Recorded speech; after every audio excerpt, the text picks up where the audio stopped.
ಎಲ್ಲರಿಗೂ ನಮಸ್ಕಾರ, ಶುಭೋದಯ, ಶುಭ ಬೆಳಗು, ಗುಡ್ ಮಾರ್ನಿಂಗ್. ಭಾನುವಾರ ನನಗೆ ಗೊತ್ತು, ನೀವೆಲ್ಲ ಇವತ್ತೊಂಥರ ರಿಲ್ಯಾಕ್ಸ್ ಮೂಡ್ನಲ್ಲಿ ಇರ್ತೀವಿ. ನಾನಿವತ್ತು ರಾಜಕೀಯ ಮಾತಾಡಲ್ಲ. ಈಗ ಕೆಲವು ವರ್ಷಗಳ ಹಿಂದೆ ನನ್ನದೊಂದು ಪುಸ್ತಕ ಬಂದಿತ್ತು. ಪ್ರಾಯಶಃ ಈಗ ಅದು ಮಾರ್ಕೆಟ್ನಲ್ಲಿ ಸಿಗಲ್ಲ. ಅದು ರಾಜಕಾರಣಿಗಳು ನಾ ಕಂಡಂತೆ. ನಾನು ಪತ್ರಿಕೋದ್ಯಮಕ್ಕೆ ಬಂದ ದಿನದಿಂದ ಮೈ ಎಕ್ಸ್ಪೀರಿಯನ್ಸಸ್ ವಿತ್ ಪೊಲಿಟಿಷಿಯನ್ಸ್. ಸೊ ಅದ್ರ ಬಗ್ಗೆ ಪ್ರತಿ ವಾರ ಮಾತನಾಡೋಣ ಅಂತ ನನಗೆ ಅನ್ನಿಸ್ತು. ರಾಜಕೀಯ ಇದ್ದೇ ಇದೆ, ರಾಜಕೀಯ ವಿಮರ್ಶೆಗಳಿದೆ, ಚರ್ಚೆಗಳಿವೆ, ಅದಕ್ಕೆ ಬರುವ ಟೀಕೆಗಳಿವೆ, ಎಲ್ಲ ಇವೆ. ಆದರೆ ನನಗೆ ಈಗ ಅನಿಸೋದಕ್ಕೆ ಬಹಳ ಮುಖ್ಯವಾದ ಕಾರಣ ಏನು ಗೊತ್ತಾ? ಇವತ್ತು ಇತಿಹಾಸವನ್ನು ತಿರುಚುವ ಕೆಲಸ ಈ ಸಮಾಜದಲ್ಲಿ ನಡೀತಾ ಇದೆ. ಅದರ ಜೊತೆಗೆ ರಾಜಕೀಯ ಇತಿಹಾಸ ಅಥವಾ ಪೊಲಿಟಿಕಲ್ ಹಿಸ್ಟ್ರಿ ಅಂತ ನಾವೇನು ಅಂತೀವಲ್ವಾ, ಅದು ಸಿಗದೇ ಇಲ್ಲ. ಇವತ್ತಿನ ವಿದ್ಯಾರ್ಥಿಗಳಿಗೆ ಕೂಡ ಬೇಕು. ಹಾಗೇನೆ ಇವತ್ತಿನ ಎಲ್ಲ ಜನ ಏನಿದ್ದಾರೆ, ರಾಜಕೀಯದ ಬಗ್ಗೆ ಆಸಕ್ತಿ ಇರುವವರು ಇಲ್ಲದಿರುವವರು, ಅವ್ರಿಗೆ ಕೂಡ ರಾಜಕೀಯ ಇತಿಹಾಸ ಬೇಕು ಅಂತ ಅನಿಸ್ತು. ಅದಕ್ಕೆ ಅಂದ್ಕೊಂಡೆ, ಎಸ್ ಫೈನ್, ನಾನು ನನ್ನ ಅನುಭವವನ್ನು ತೆರೆದಿಡಬೇಕು. ಅದು ಪುಸ್ತಕದಲ್ಲಿ ಬರೆದಿದ್ದೀನಿ. ಆ ಪುಸ್ತಕ ಮತ್ತೆ ರೀಪ್ರಿಂಟ್ ಮಾಡಬೇಕು ಅಂತ ಕೂಡ ನನ್ನ ಆಸೆ ಇದೆ. ಸೊ 80ರ ದಶಕದಲ್ಲಿ ನಾನು ಯಾವಾಗ ಬೆಂಗಳೂರಿಗೆ ಬಂದೆ ನೋಡಿ, ನಾನು ನನ್ನ ಪತ್ರಿಕೋದ್ಯಮದ ಅನುಭವದಲ್ಲಿ ಹಲವಾರು ರಾಜಕಾರಣಿಗಳನ್ನು ನಾನು ಭೇಟಿ ಮಾಡಿದ್ದೇನೆ. ಅವರ ಜೊತೆಗೆ ಪರ್ಸನಲ್ ಎಕ್ಸ್ಪೀರಿಯನ್ಸ್ ಇದೆ. ಇಂದಿರಾ ಗಾಂಧಿಯಿಂದ ಪ್ರಾರಂಭವಾಗಿ ಇಂದಿನ ಮುಖ್ಯಮಂತ್ರಿ ಬಸವರಾಜ ಬೊಮ್ಮಾಯಿ ಅವರವರೆಗೆ. ಸೊ ಇದನ್ನು ದಾಖಲಿಸಬೇಕು ಅನ್ನೋದು, ಅದರ ಜೊತೆಗೆ ಆ ಕಾಲಕ್ಕೆ ಹೋಗಿ ಆ ಕಾಲದ ರಾಜಕಾರಣ ಹೇಗಿತ್ತು ಅನ್ನೋದು ಇದೆಯಲ್ಲ, ಬಹಳ ಮುಖ್ಯವಾದ. ಯಾಕೆಂದರೆ ಅದರ ಮೂಲಕ ಇವತ್ತಿನ ರಾಜಕಾರಣದ ಬಗ್ಗೆ ನಾವು ವಿಶ್ಲೇಷಿಸಬಹುದು. ಸೊ ನಾನು ಪತ್ರಿಕೋದ್ಯಮಕ್ಕೆ ಬಂದಿದ್ದು ಸುಮಾರು 82ರ ಆಜುಬಾಜಿನಲ್ಲಿ. ನಾನು ಬರುವುದಕ್ಕೆ ಕಾರಣ ಇತ್ತು, ನನಗೆ ಪತ್ರಿಕೋದ್ಯಮಿ ಆಗಬೇಕು ಅಥವಾ ಬೆಂಗಳೂರಿಗೆ ಬರಬೇಕು ಅನ್ನೋ ಆಸೆ ಇರಲೇ ಇಲ್ಲ. ನನಗೆ ಕೃಷಿ ಬಗ್ಗೆ ತುಂಬ ಆಸೆ. ನಾನು ಕೃಷಿಕನಾಗಿರಬೇಕು ಅಂತ ನಾನು ಬೆಳಗಾವಿಯಲ್ಲಿ ನನ್ನ ಓದನ್ನು ಮುಗಿಸಿ ಊರಿಗೆ ಬಂದವನು. ನಾನು ಕೃಷಿಯಲ್ಲಿ ನಿರತನಾಗಿದ್ದೆ. ಅಡಿಕೆ ತೋಟಕ್ಕೆ ಹೋಗೋದು, ಕೆಲಸ ಮಾಡೋದು, ಕೊನೆ ಕೊಯ್ಯೋದು, ಗದ್ದೆಗೆ ಹೋಗೋದು, ಭತ್ತ ಹೊರೋದು ನನಗೆ ಭಾಳ ಸಂತೋಷ ಕೊಡುವಂಥ ವಿಚಾರ ಆಯಿತು. ಆದರೆ ಒಂದು ಘಟನೆ ನಡೀತು. ಆ ಘಟನೆಯ ಬಗ್ಗೆ ಇನ್ನೊಂದ್ಸಲ ಹೇಳ್ತೀನಿ. ನಾನು ಅದನ್ನು ಊರು ಬಿಡೋದಕ್ಕೆ ಕಾರಣ. ಸೊ ಅದು ಒಬ್ಬ ಸ್ವಾಮಿಗಳ ವಿರುದ್ಧದ ನನ್ನ ಹೋರಾಟ. ಆ ಸ್ವಾಮಿಗಳು ಅವರು ಯಾರು ಅಂತ ಅಂದರೆ, ಈಗಿನ ಆಕಳ ಸ್ವಾಮಿಯ ಹಿಂದಿನ ಗುರುಗಳು, ಹೊಸನಗರದ ರಾಮಚಂದ್ರಾಪುರ ಮಠದ ಸ್ವಾಮೀಜಿಗಳು. ಅವರ ವಿರುದ್ಧ ನಾನು ಹೋರಾಟ ನಡೆಸಿದಾಗ ನನ್ನನ್ನು ಜಾತಿಯಿಂದ ಹೊರಗಾಕಲಾಯಿತು. ಪ್ರತಿಭಟನೆಗಳು ನಡೆದು, ಜಗಳ ನಡೆದು, ಎಲ್ಲವೂ ನಡೆದೋಯಿತು. ಆ ಸಂದರ್ಭದಲ್ಲಿ ನನ್ನ ಅಮ್ಮ ಹೇಳಿದ್ರು, ನೀನು ಇಲ್ಲೇ ಇದ್ದರೆ ಹೊಡೆದು ಬಿಡ್ತಾರೆ ಮಗ, ಬೆಂಗಳೂರಿಗೆ ಹೊರಟ್ಬಿಡು. ಒಂದು ಕೈ ಚೀಲವನ್ನು ಹಿಡಿದು ದಾಂಡೇಲಿ ಬೆಂಗಳೂರು ಬಸ್ ಇತ್ತವಾಗ. ಆ ದಾಂಡೇಲಿ ಬೆಂಗಳೂರು ಬಸ್ಸು ರಾತ್ರಿ 9:15 ಬೆಂಗಳೂರಿಂದ ಸಿದ್ದಾಪುರದಿಂದ ಹೊರಡ್ತಾ ಇತ್ತು. ಆ ಬಸ್ಸನ್ನು ಹತ್ತಿ ಬೆಂಗಳೂರಿಗೆ ಒಂದು ಕೈ ಚೀಲ ಹಿಡಿದುಕೊಂಡು ನಾನು ಬಂದವರು. ಸೊ ಪತ್ರಿಕೋದ್ಯಮದಲ್ಲಿ ಮೊದಲು ಆಕಾಶವಾಣಿಯಲ್ಲಿ ನಾನು ಕ್ಯಾಸುವಲ್ ನ್ಯೂಸ್ ರೀಡರ್ ಆಗಿ ಜಾಯಿನ್ ಆಗಿದ್ದು. ನಂತರ ಸಂಯುಕ್ತ ಕರ್ನಾಟಕ ಸೇರಿ. ಈ ನಡುವೆ ಬೆಂಗಳೂರಿನ ರಸ್ತೆಗಳು ನನಗೆ ಗೊತ್ತು. ಯಾಕೆಂದರೆ ಬಹುತೇಕ ಸಂದರ್ಭದಲ್ಲಿ ಬಸ್ ಹತ್ತೋದಕ್ಕೂ ಕಾಸು ಇರ್ತಿರಲಿಲ್ಲ, ನಡೆದೇ ಓಡಾಡ್ತಾ ಇದ್ವಿ. ಆ ಕಾಲ ಅದು. ಅದರ ಜೊತೆಗೆ ಬಹುತೇಕ ಹೊಟ್ಟೆ ತುಂಬಿಸಿಕೊಳ್ಳೋದಕ್ಕೆ ಪತ್ರಿಕಾಗೋಷ್ಠಿ ಮೇಲೆ ಅವಲಂಬಿಸಿದ್ವಿ. ಯಾಕಂದರೆ ಎಲ್ಲೋ ಹೋಟೆಲಿಗೆ ಹೋಗಿ ತಿನ್ನೋದಕ್ಕೆ ದುಡ್ಡು ಇರ್ತಿರಲಿಲ್ಲ. ಪತ್ರಿಕಾಗೋಷ್ಠಿಗಳಲ್ಲಿ ಕೊಡುವ ಇಡ್ಲಿ ವಡ ಇದೆಯಲ್ಲ, ಅದು ನನ್ನೆಲ್ಲ ಬದುಕಿಸಿದೆ. ಬಹುತೇಕ ಸಂದರ್ಭದಲ್ಲಿ ನೀವು ರಾಜಭವನ ರೋಡ್ನಲ್ಲಿ ಒಂದು ಪರಾಗ್ ಹೋಟ್ಲ್ ಅಂತ ಇದೆ, ನಮ್ಗೆ ಗೊತ್ತಿರ್ಬೋದು. ಈಗ ಎದುರುಗಡೆ ಕ್ಯಾಪಿಟಲ್ ಅಂತ ದೊಡ್ಡ ಹೋಟ್ಲ್ ಬಂದಿದೆ. ಸೊ ಹಿಂದ್ಗಡೆ ಪರಾಗ್ ಹೋಟ್ಲ್ ಈಗಲೂ ಇದೆ. ಆ ಹೋಟೆಲ್ನಲ್ಲೇ ನಾನು ಬೆಳಗಿನ ತಿಂಡಿ, ಬಹುತೇಕ ಯಾವುದೋ ಪ್ರೆಸ್ ಕಾನ್ಫರೆನ್ಸ್ ಇರ್ತಾ ಇತ್ತು, ಅಲ್ಲಿ ಹೋಗಿ ತಿಂಡಿ ತಿನ್ನೋದು, ಯಾರಿಗೆ ತಿನ್ನೋ ಆಗಿಲ್ಲ. ಅಂದರೆ ಓನರ್ ಕೂಡ ನನಗೆ ಇವತ್ತು ಜನರು ಅಂತ ನಮ್ಮ ಉತ್ತರ ಕನ್ನಡದವ್ರಿಗೆ. ಸೊ ಆ ಹೋಟೆಲ್ ನಾನು ಭಾಳ ಕಾಲ ಬದುಕಿಸಿದೆ. ಸೊ ಇವತ್ತು ನಾನು ನನ್ನ ಮೊದಲ ಅನುಭವವನ್ನು ಹೇಳ್ಕೊಡ್ತೀನಿ ರಾಜಕಾರಣಿಗಳಲ್ಲಿ. ಸೊ ಹಲವು ರಾಜಕಾರಣಿಗಳು ಏನಿದ್ದಾರೆ, ನಾನು ಹೇಳಿದೆ ನಿಮಗೆ, ಇಂದಿರಾ ಗಾಂಧಿ, ದೇವರಾಜ ಅರಸು, ವೀರಪ್ಪ ಮೊಯ್ಲಿ, ರಾಮಕೃಷ್ಣ ಹೆಗಡೆ, ಹೀಗೆ ಎಲ್ಲ ಮುಖ್ಯಮಂತ್ರಿಗಳ ಜೊತೆ ನನ್ನ ಪರ್ಸ್ನಲ್ ಅನುಭವಗಳಿವೆ. ಪರ್ಸ್ನಲ್ ಆಗಿ ಮಾತಾಡಿದವರಿದ್ದಾರೆ. ಹಾಗೇನೆ ಉಳಿದ ರಾಜಕಾರಣಿಗಳು, ಅದನ್ನು ಒಂದೊಂದನ್ನೇ ನಾನು ದಾಖಲಿಸ್ತಾ ಹೋಗಬೇಕು. ಮೊದಲು ಇಂದಿರಾ ಗಾಂಧಿ ಅವ್ರಿಗೆ ಹೇಳ್ಬಿಡ್ತೀನಿ. ನನಗೆ ನನ್ನ ಪತ್ರಿಕೋದ್ಯಮದ ಮೊದಲ ಅನುಭವಗಳೆಲ್ಲದು ಒಂದು. ನಾನು ಹಳ್ಳಿಯಿಂದ ಬಂದವನು. ನಾನು ಆಂಗ್ಲ ಭಾಷೆಯಲ್ಲಿ ನಾನು ಮಾಧ್ಯಮದಲ್ಲಿ ಕಲಿತರೂ ಕೂಡ ಕಾಲೇಜುಗಳಲ್ಲಿ, ಹೈಸ್ಕೂಲ್ಗಳಲ್ಲಿ ನನಗೆ ಒಂಥರ ಆತಂಕ, ಭಯ ಇದ್ದಂಥ ಕಾಲಘಟ್ಟ, ಇಂಗ್ಲೀಷ್ನಲ್ಲಿ ಮಾತಾಡೋದು. ಆ ಸಂದರ್ಭದಲ್ಲಿ ನಾನು ಸಂಯುಕ್ತ ಕರ್ನಾಟಕದ ಒಬ್ಬ ಕಬ್ ರಿಪೋರ್ಟರ್ ಅಂತ ಇದೆ. ಕಬ್ ರಿಪೋರ್ಟರ್ ಅಂದರೆ ಏನು ಅಂದರೆ, ಅವರಿಗೆ ಸಂಬಳ ಇರಲ್ಲ. ಸೊ ನೀವು ಕೆಲಸ ಮಾಡಬೇಕು. ನಂತರ ನೀವು ಚೆನ್ನಾಗಿ ಕೆಲಸ ಮಾಡಿದರೆ ಅವಾಗ ನಿಮ್ಗೆ ಸಂಬಳ ಫಿಕ್ಸ್ ಮಾಡಲಾಗುತ್ತೆ. ಸೊ ನನಗೆ ಸಂಯುಕ್ತ ಕರ್ನಾಟಕದಲ್ಲಿ ಮೊದಲು ಫಿಕ್ಸ್ ಮಾಡಿದ್ದು 80 ರೂಪಾಯಿ ಆಯಿತಾ. ಅದಕ್ಕಿಂತ ಮೊದಲಿನ ಕಾಲಘಟ್ಟ ನಾನು ಕಬ್ ರಿಪೋರ್ಟ್ರು. ನನಗೆ ಇಂದಿರಾ ಗಾಂಧಿಗೆ ಒಂದು ಪ್ರಶ್ನೆ ಕೇಳಬೇಕು ಅಂತ ಬಹಳ ಆಸೆ. ಆವಾಗ ಇಂದಿರಾ ಗಾಂಧಿ ಟಾಪ್ನಲ್ಲಿ ಇದ್ದಂಥ ಕಾಲಘಟ್ಟ. ಆದರೆ ನಮ್ಮಂಥ ಕಬ್ ರಿಪೋರ್ಟರ್ಗೆ ಯಾರಿಗೆ ಅವಕಾಶ ಕೊಡ್ತಾರೆ? ಇಲ್ಲವೇ ಒಂದು ದಿನ ಇಂದಿರಾ ಗಾಂಧಿ ಬೆಂಗಳೂರಿಗೆ ಬರ್ತಾರೆ ಅಂತ ಗೊತ್ತಾಯಿತು. ವರದಿಗಾರರಿಂದ ನಾಯಕರು ಬಂದಾಗ ವಿಮಾನ ನಿಲ್ದಾಣಕ್ಕೆ ಹೋಗುವ ಪರಂಪರೆ ಇತ್ತು ಅವಾಗ. ಈಗಲೂ ಹೋಗ್ತಾರೆ, ಆದರೆ ಆಗಿನ ವಿಧಾನ ಈಗಿನ ವಿಧಾನ, ಟಿವಿಗಳೆಲ್ಲ ಇದೆ. ಸೊ ಅದಕ್ಕೆ ಮುಖ್ಯ ವರದಿಗಾರ ಪ್ರಹ್ಲಾದ್ ಕುಳಲಿ ಅಂತ ಅವ್ರು ಹೋಗ್ಬೇಕಾಯ್ತು. ಅವ್ರಿಗೇನೋ ತೊಂದರೆ ಆಯಿತು. ರಾತ್ರಿ ಹೇಳಿದ್ರು ಅವ್ರು ಫೋನ್ ಮಾಡಿ, ಬೆಳಗ್ಗೆ ನೀವೇ ಏರ್ಪೋರ್ಟಿಗೆ ಹೋಗ್ಬಿಡಿ. ನನಗೆ ಸಿಕ್ಕಾಪಟ್ಟೆ ಖುಷಿ. ಇವತ್ತು ಇಂದಿರಾ ಗಾಂಧಿ ಒಂದು ಪ್ರಶ್ನೆ ಜಾಡಿಸ್ಬಿಡ್ಬೇಕು. ಆದರೆ ಭಾಷೆ ಸಮಸ್ಯೆ, ತಪ್ಪು ಇಂಗ್ಲೀಷ್ ಕೇಳ್ಬಿಟ್ರೆ ಮಾನ ಮರ್ಯಾದೆ ಹೋಗ್ಬಿಡುತ್ತೆ. ನಾವು ಮಾನ ಮರ್ಯಾದೆ ಹೆಸರು ವಿಚಾರ.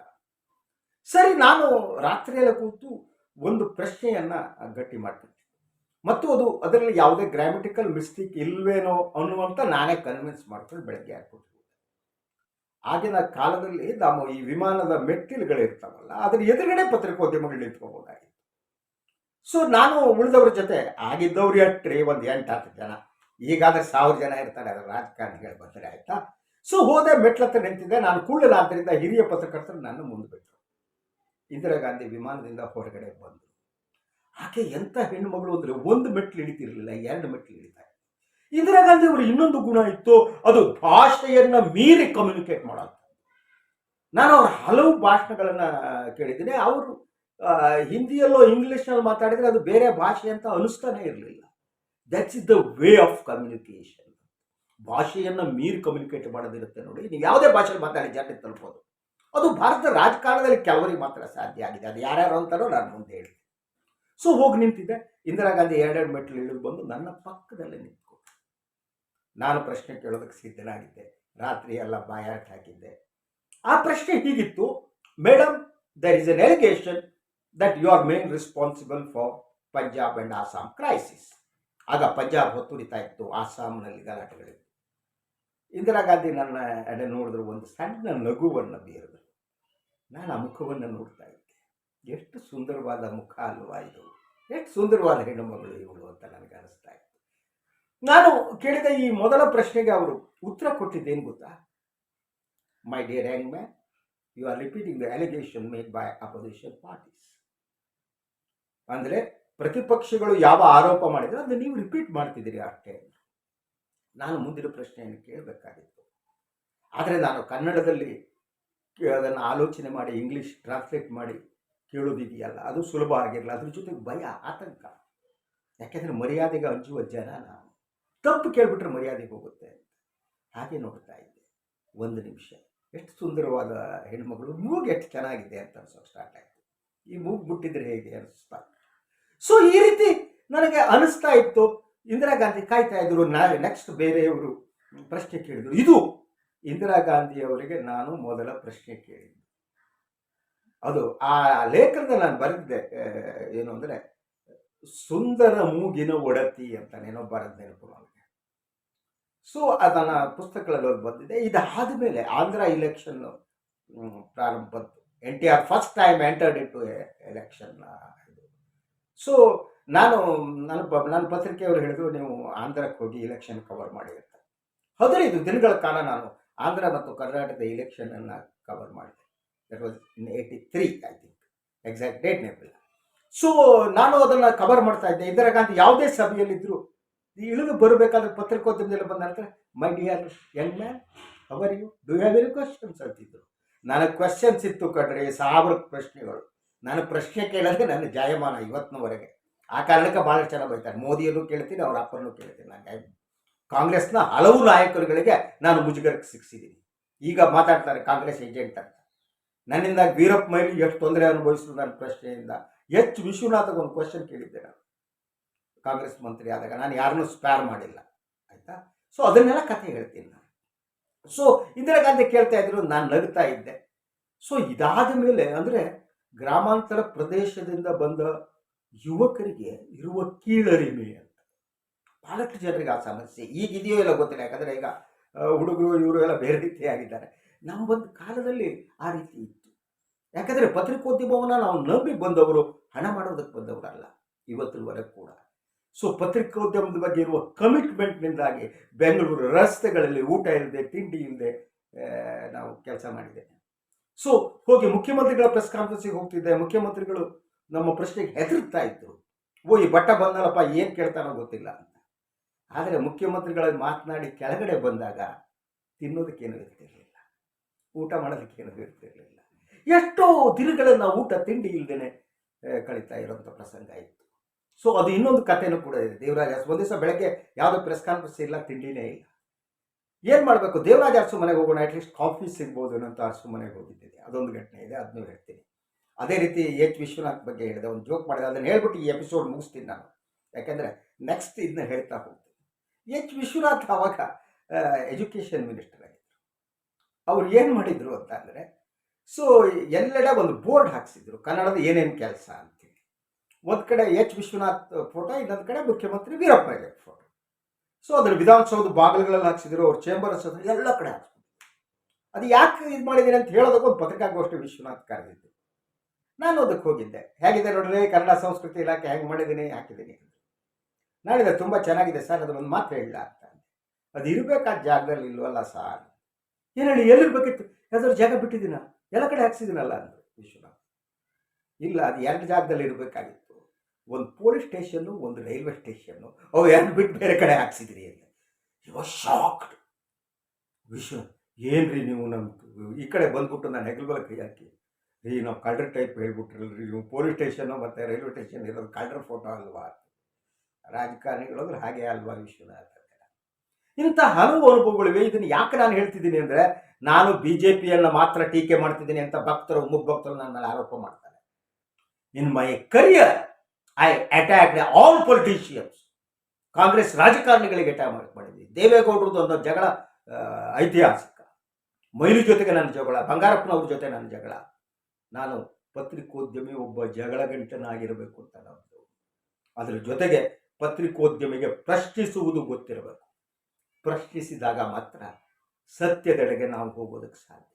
ನಾವು ಪ್ರಶ್ನೆ ಕೇಳದಿದ್ದರೆ, ಹೌದಪ್ಪ ಇವತ್ತಿನ ದಿನ ನನಗೆ ಅನಿಸ್ತಾ ಇದೆ, ಯಾವ ಪತ್ರಿಕೋದ್ಯಮಿ ಪ್ರಶ್ನೆಗಳನ್ನೇ ಕೇಳಲ್ಲ. ಎಲ್ಲರೂ ಕೂಡ ಬಟ್ಟಂಗಿಗಳಾಗಿದ್ದಾರೆ.